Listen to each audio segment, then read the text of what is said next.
Dit is 2026. Welkom. As ek nog jou nie in persoon gesien het nie, mag jy 'n voorspoedige jaar hê wat voorlê. 'n Jaar waar jy bewus is van God se teenwoordigheid daar by jou. Mag ons in verwondering hierdie jaar leef oor wie God is en hoe God werk in elkeen van ons se lewe. Ek lees graag vir ons Johannes 1 vers 1 tot 5 voor, wat sê, in die begin was die woord daar, en die woord was by God, en die woord was self God. Hy was reeds in die begin by God. Alles het deur hom tot stand gekom.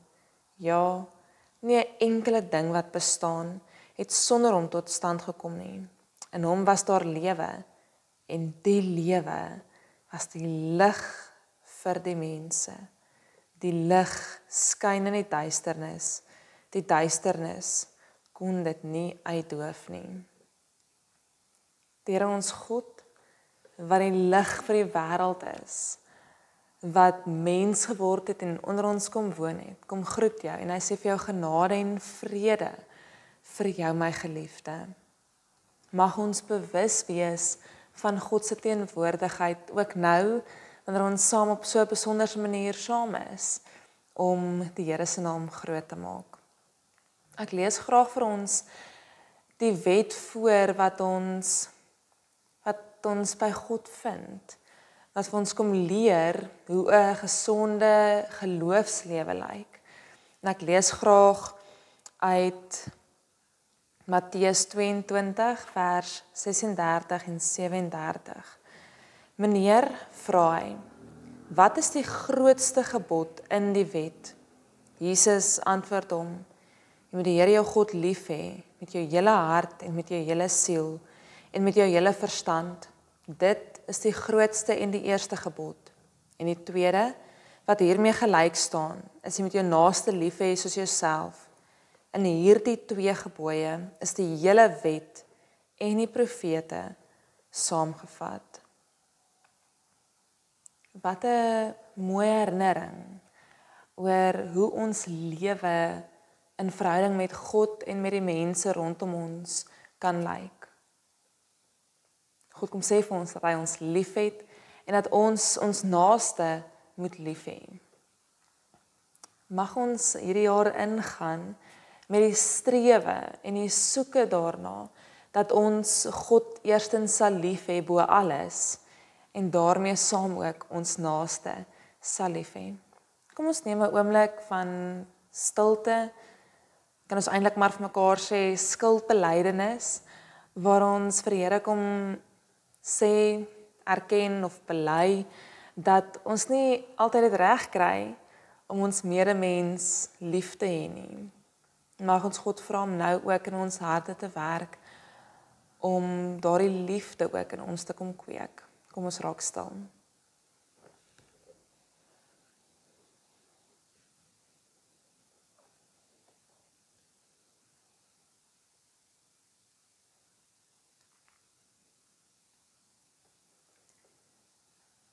Almagtige God, Here, U is die een wie van die begin van tyd af daar was, wat alles in werking gespreek het.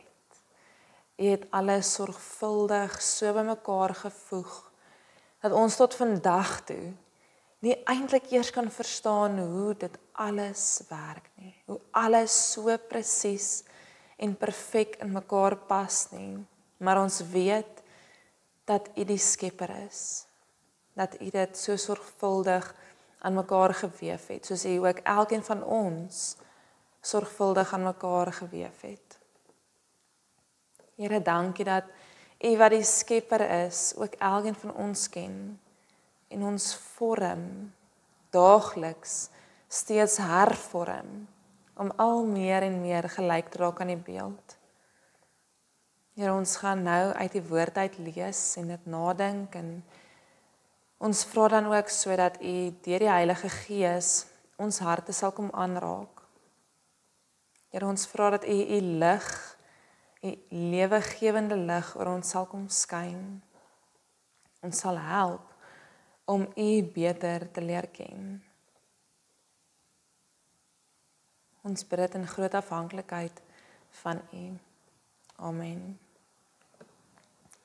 Ons het met Kersdag het ons die tema behandel wat sê om te getuig tot die lig. Dat ons lewens getuig van die lig wat tussen ons kom woon het. Vandag gaan ons eintlik verder met hierdie tema wat sê lewe lig. En ek wil jou nooi om saam met my uit Matteus 2 vers 1 tot 12 te lees, om iets van hierdie lewe lig te ontdek en deel van ons lewens te maak. Lees saam met my. Jesus is in Bethlehem in Judea gebore, tydens die regering van koning Herodes. Na Jesus se geboorte het daar sterrekykers uit die ooste in Jerusalem aangekom en gevra, waar is hy wat as koning van die Jode gebore is? Ons het sy ster sien opkom en ons het gekom om aan hom hulde te bewys. Toe koning Herodes hiervan hoor, was hy en die hele Jerusalem saam met hom ewig ontsteld.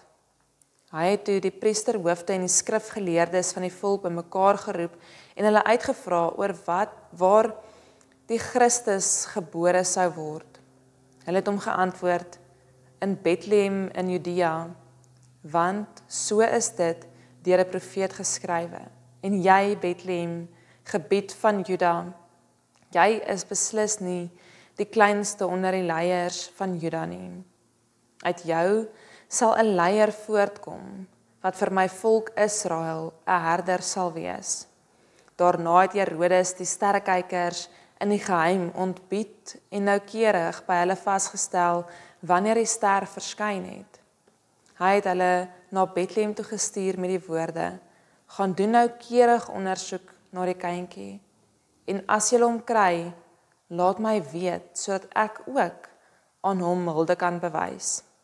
Nadat hulle die koning aangehoor het, het hulle vertrek, en kyk, die ster wat hulle sien opkom het hulle gelei, totdat dit gaan staan het bo die plek waar die kindjie was.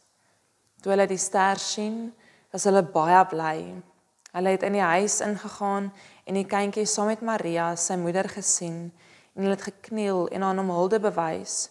Daarna het hulle reissakke oopgemaak en vir hom geskenke uitgehaal, goud, wierook en mirre. En omdat God hulle in 'n droom gewaarsku het om nie na Herodes toe terug te keer nie, het hulle met 'n ander pad na hulle land toe teruggegaan. Dit is die tweede Sondag na Kersfees. Dit voel amper asof dit nie waar kan wees nie. Ons hoor nog die verhale van Kersfees in ons eie gedagtes weergalm. Ons beleef nog iets van die Kersfees gees in ons. Baie van ons se dag, se week, se jaar verander môre wanneer die week weer van vooraf begin, wanneer ons gereed moet wees vir werk wat weer begin, wanneer jy gereed moet wees vir die familie wat nou uiteindelik weg is en die huis moet skoongemaak word. Maar vandag talm ons nog eintlik so bietjie in die gedagte, in die wese van Kersfees. Dit voel of Kersfees net gister was, wat ons gister saam met geliefdes dalk gekuier het. En tog voel Kersfees, Kersdag, eintlik redelik ver terug. Ek weet dat daar baie mense is wat die dag na Kersdag sommer alle versierings oppak en alles wegpak en wegbêre en sê Kersdag is nou verby, ons gaan nou aan met die res van die jaar. Ek was nooit so iemand nie. Ek het gesê tot die einde van Januarie sal daai Kersboom in my huis staan en die liggie sal flikker want dit is my so lekker atmosfeer. En hierdie jaar op Kersdag toe waai die wind ons Kersboom om. En net daar besluit ek, nou is alles weggepak. Maar waar ook al jy is, of jy Kersdag nog vier en of jy Kersdag met versierings vier of sonder dit en of daai boom nou nog staan tot die einde van Januarie, hoe ook al. Ons moet mekaar vandag in die besonder kom herinner dat Kersfees, die doel van Kersfees, nie net bedoel is vir die dag van Kersdag nie net bedoel is vir Desember nie net bedoel is dalk tot die einde van Januarie nie, maar dit is eintlik 'n fees wat ons vier om opnuut ons te kom voorberei vir die jaar wat voorlê, vir die hele jaar waar ons iets van Kersfees beliggaam en deel maak van ons eie lewe. Johannes 1 vers 4 en 5 wat ek ook aan die begin gelees het, herinner ons, in hom was daar lewe en die lewe was die lig vir die mense. Die lig skyn in die duisternis. Die duisternis kon dit nie uitdoof nie. Ons lewe nou in 'n verligte wêreld. Ons leef opnuut weer in 'n wêreld waar God se lig skyn, waar ons mekaar kom herinner het en fees gevier het dat die lig vir die wêreld gekom het en dat hy na ons toe skyn en dat ons dit moet reflekteer na die wêreld toe. En daarom het ons in vandag in die kerklike kalender dan nou ook Epifanie Sondag wat ons mekaar kom herinner en sê hierdie is God se openbaring aan ons. In die Adventtydperk het ons mekaar weer eens daaraan herinner met die kersse wat so elke Sondag aangesteek is, dat daar meer lig is, dat die lig vir die wêreld gekom het. Ons het fees gevier en vir mekaar gesê dat ons dink terug aan Christus wie reeds gekom het.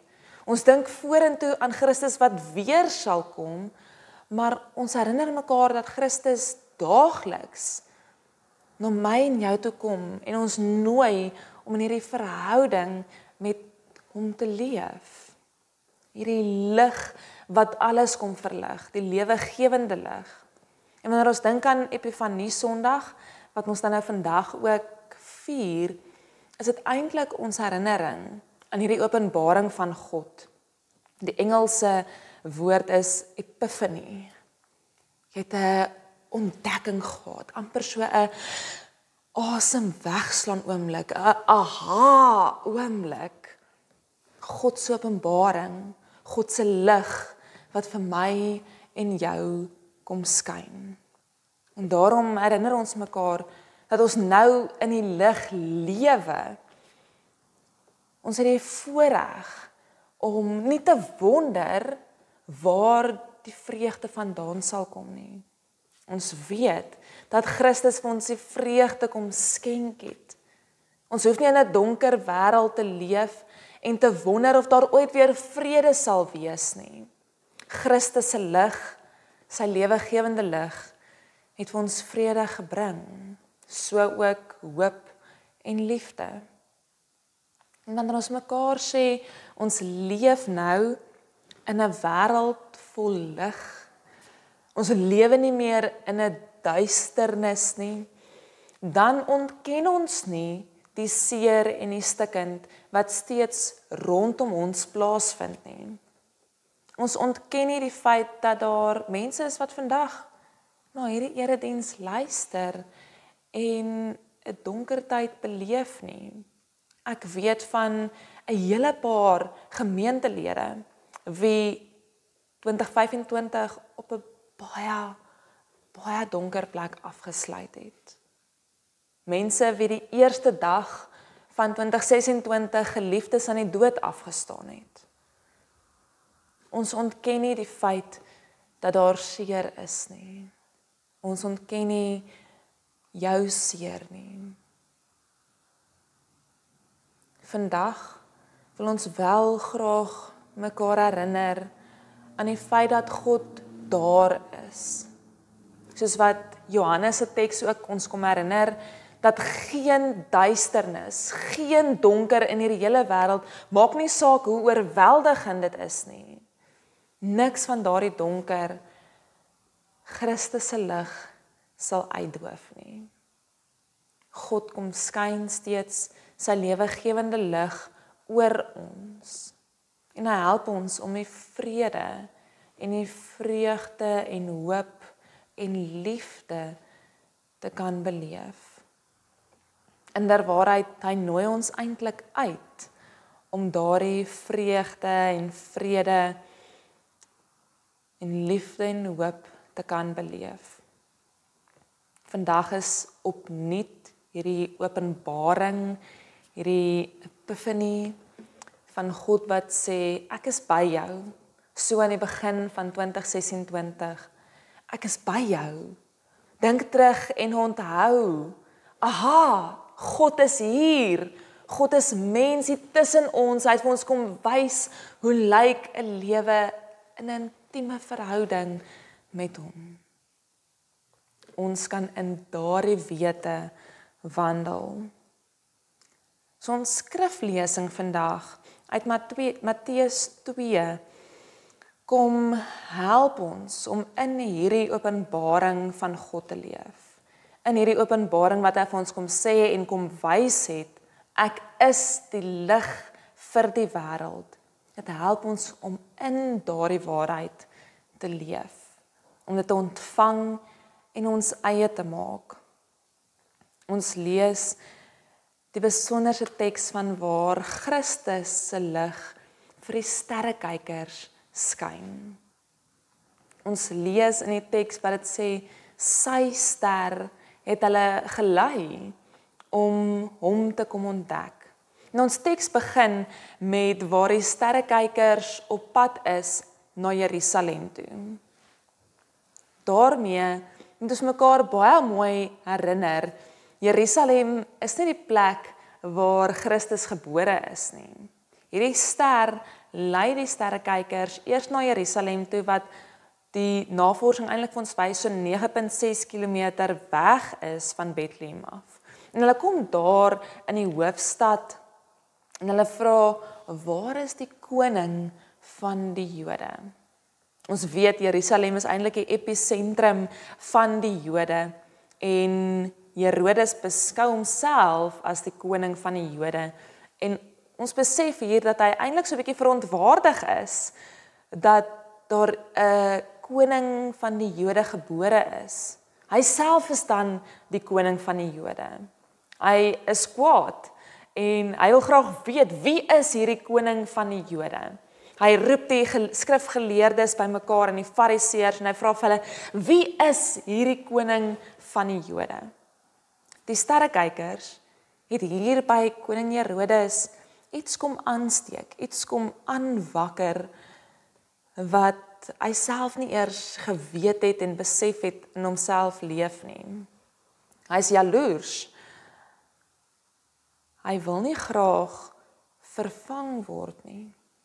Hy doen 'n navorsing en hy vra, wie is hierdie koning? Waar kom hy vandaan? Hoe kan dit wees? En die skrifgeleerdes en die fariseërs gee van baie goeie uitleg oor hoe dit sal wees, hoe dit lyk, waar Christus gebore sal wees.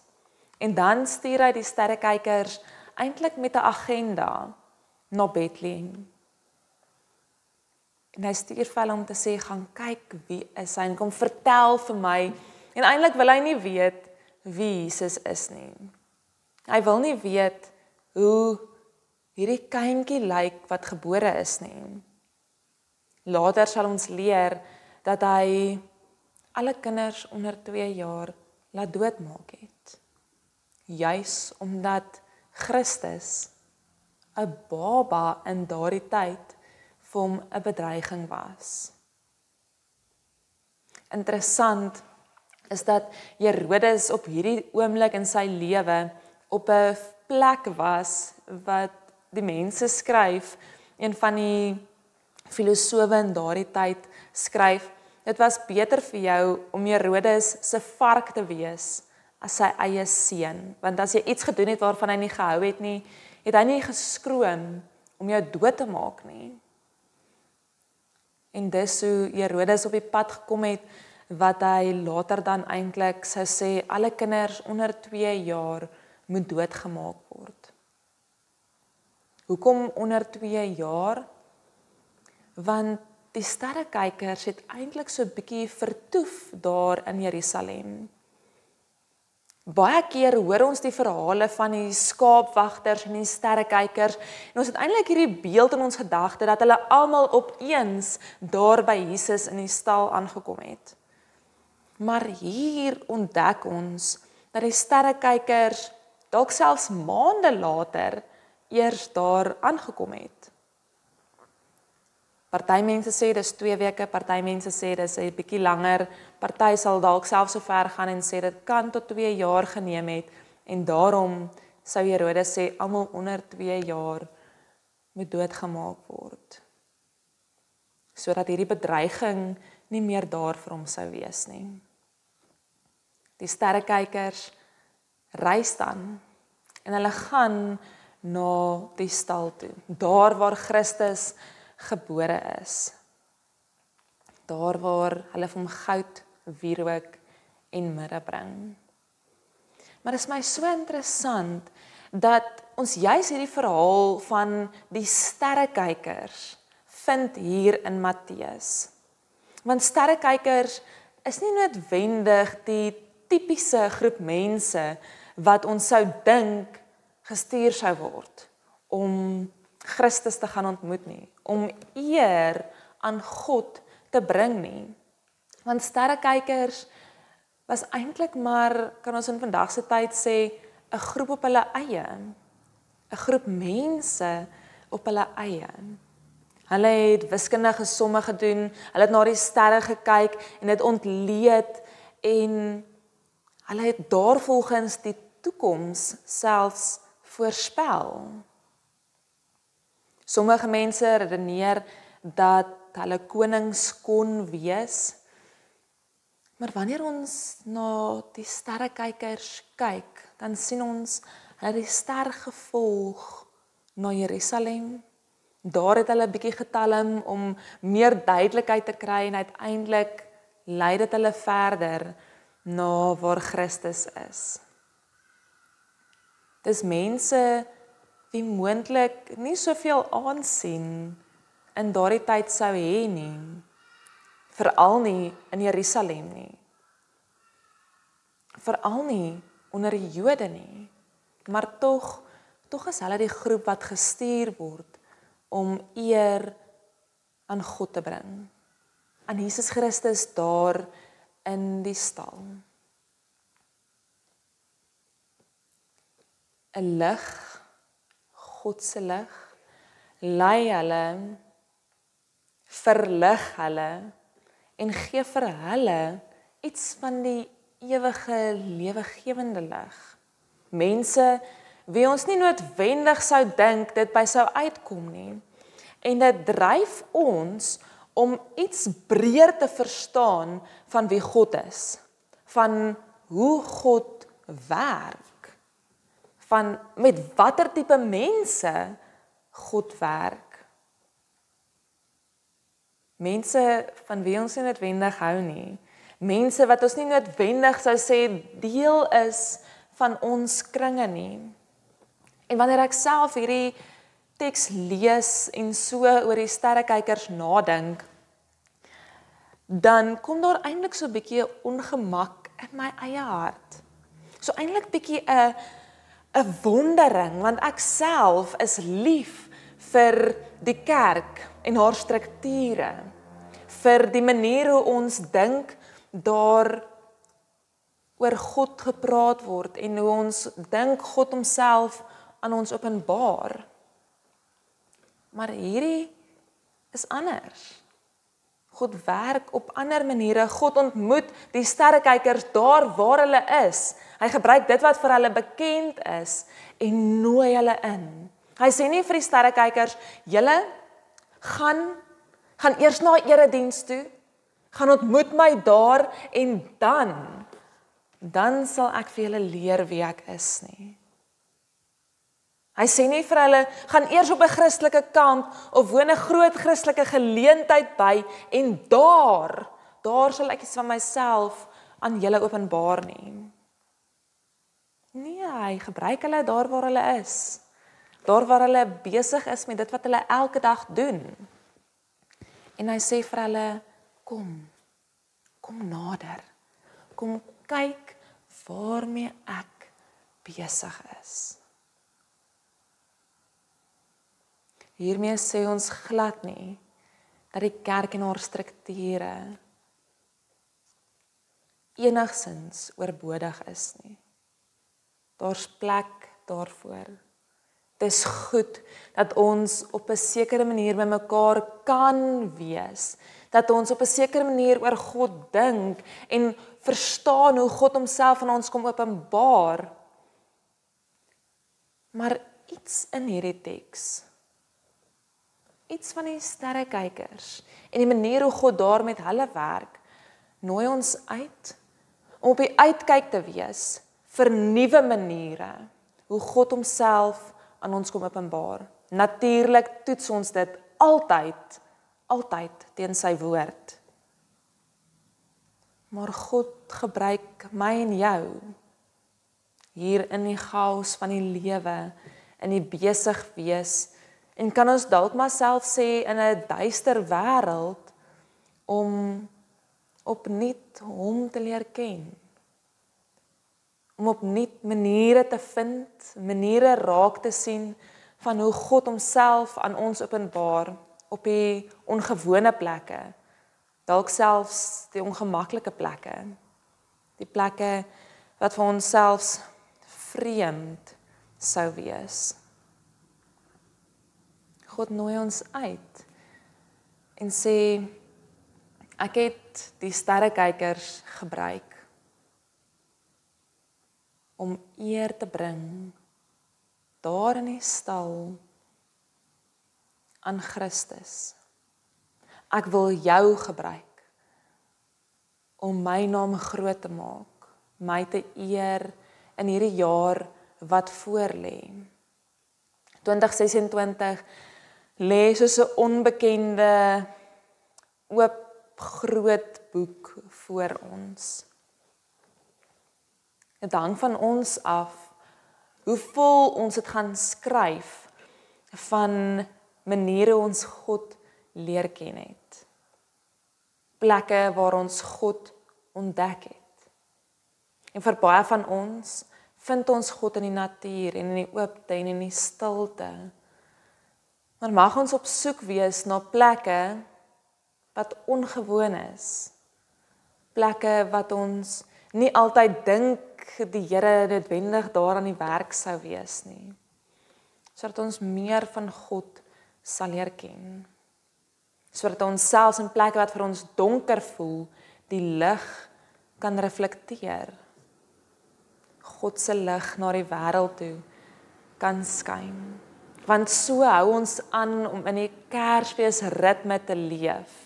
So hou ons aan om Immanuel te leef, God met ons. En ons kan dit doen met die vaste versekering dat God by ons is. Ons doop is vir ons iets van die herinnering daarvan, iets van die vaste versekering van God wat saam met ons op reis is. Van elkeen van ons wat gesterf het vir die dood, wat wegbeweeg het van die duister af, wat nie wil toelaat dat die duister ons oorweldig nie, maar eerder ontvanklik wil wees vir God se lig wat skyn. Ons doop in Christus herinner ons aan die feit dat elkeen van ons in verhouding met God leef. Dit is vir ons 'n teken daarvan dat God op buitengewone maniere ook in elkeen van ons se lewe aan die werk is. God se lig wat deur die doop ook kan ons bevestig is, kom skyn dan weer lewegewende lig oor elkeen van ons. So ek wil jou graag nooi waar jy ook al is vandag, om iewers water te voel.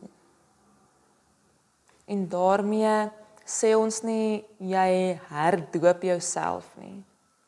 Maar om jou hand in water te druk, dit te voel, en jouself te herinner, jy is gedoop. Jy het hierdie vaste versekering, dat God sy lig, sy ewigewende, lewegewende lig, na jou toe skyn, en dat jy dit kan gaan reflekteer vir die wêreld, dat dit nie by jou sal stop nie. Amen.